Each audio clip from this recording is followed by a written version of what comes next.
ଅତୁଟ ବନ୍ଧନ ଧାରାବାହିକରେ ଆପଣମାନେ ଦେଖିବେ ତେଜସ୍ ତ୍ରିନାଲୀଙ୍କୁ ନେଇ ସୃଷ୍ଟିଙ୍କ କମ୍ପାନୀରେ ପହଞ୍ଚିବେ। ସୃଷ୍ଟି କହିବେ, ତ୍ରିନାଲୀ ତମ ଡିଜାଇନ୍ ବହୁତ ସୁନ୍ଦର ହେଇଛି। ଆଇ ଏମ୍ ସିଓର ତମେ ବହୁତ ଟ୍ୟାଲେଣ୍ଟେଡ୍। ପଟେଲ ବାବୁ ଏବେ ଆସୁଥିବେ ଆଉ ଏ ପ୍ରୋଜେକ୍ଟ ପାଇଁ ବହୁତ ସାରା କମ୍ପାନୀ ମାନେ ବି ଆସୁଥିବେ। ସେମାନେ ତାଙ୍କର ବେଷ୍ଟ ପ୍ରୋଜେକ୍ଟ ନେଇ ବି ଆସୁଥିବେ। ତା ଭିତରେ କମ୍ପିଟିସନରେ ଆମେ ପାଇବାଟା ବହୁତ ଇଜି ତ ନୁହଁ, କିନ୍ତୁ ଆମେ ଚେଷ୍ଟା ନିଶ୍ଚୟ କରିବା।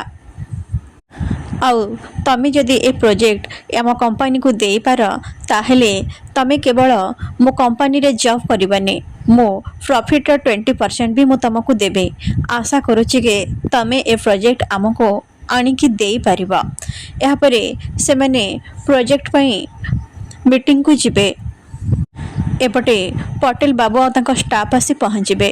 ପଟେଲ ବାବୁ କହିବେ, ସୃଷ୍ଟି ମ୍ୟାମ୍, କମ୍ପାନୀ ପାଇଁ ପ୍ରୋଜେକ୍ଟ ପାଇଁ ତ ବହୁତ ଲୋକ ଆସିଛନ୍ତି, କିନ୍ତୁ ଆମେ କେବଳ ଦୁଇଟା କମ୍ପାନୀକୁ ସର୍ଟଲିଷ୍ଟେଡ୍ କରିଛୁ।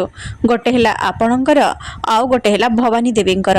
ଏହି ସମୟରେ ଭବାନୀ ଦେବୀ ପହଞ୍ଚିବେ ଆଉ କହିବେ, ଏହାକୁ କମ୍ପିଟିସନ୍ କୁହନ୍ତୁନି ପଟେଲ ବାବୁ, କାହିଁକି ନା ବହୁତ ନୂଆ ପ୍ଲେୟର୍ସ ମାନେ ମାର୍କେଟକୁ ଆସୁଛନ୍ତି ଆଉ ଆମ ସାମ୍ନାରେ ଚାଲି ଯାଉଛନ୍ତି, କାହିଁକି ନା ସେମାନଙ୍କର ଔକାତ ହିଁ ନାହିଁ।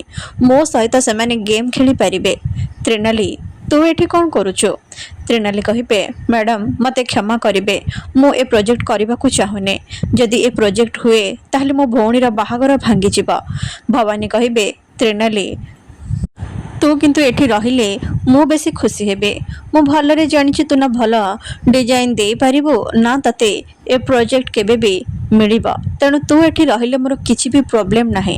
ଏହାପରେ ଭବାନୀ ଦେବୀ ଓ ତ୍ରିନାଲୀ ନିଜ ନିଜ ଡିଜାଇନ୍ ଦେଖେଇବେ ଆଉ ତ୍ରିନାଲୀଙ୍କୁ ଏ ପ୍ରୋଜେକ୍ଟ ମିଳିବ।